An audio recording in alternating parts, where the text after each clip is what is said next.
Наскоро ќе почне вградувањето на микрочипови кај домашните миленичиња, односно кај кучињата и мачките.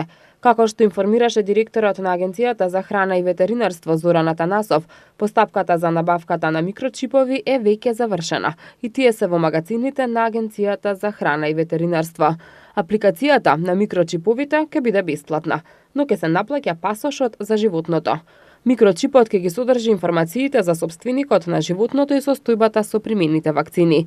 Во моментов се склучуваат договорите со ветеринарните друштва, што треба да ги аплицираат микрочиповите, пошто ќе следи нивното распоредување кај собствениците на домашни миленичиња. Постапката со набавката на микрочипови е завршена, се во магазините на Агенција за храна и ветеринарство.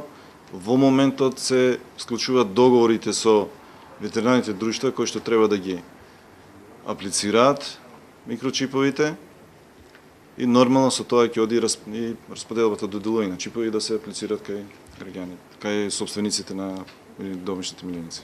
Атанасов потсети дека е законска обврска секој собственик на домашен миленик да го микрочипира и вакцинира против беснилост својот миленик и да ги повика собствениците тоа да го направат масовно. Собствениците кои нема да ги микрочипираат своите миленици ќе добијат казна од 100 до 150 евра.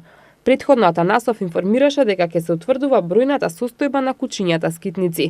Во оваа акција ќе бидат вклучени представници од ЗЕЛС, со цел да се научат представниците на ЗЕЛС како се прави тоа и по која методологија при броење на кучиња скитници, за понатаму тие да си го преземат бидејќи тоа е надлежност на локалната самоуправа.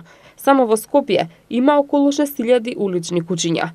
Вградувањето на микрочипови кај домашните миленици се спроведува за да се откријат собствениците на домашниот миленик, доколку тој биде напуштен и заловен од шинтерските служби.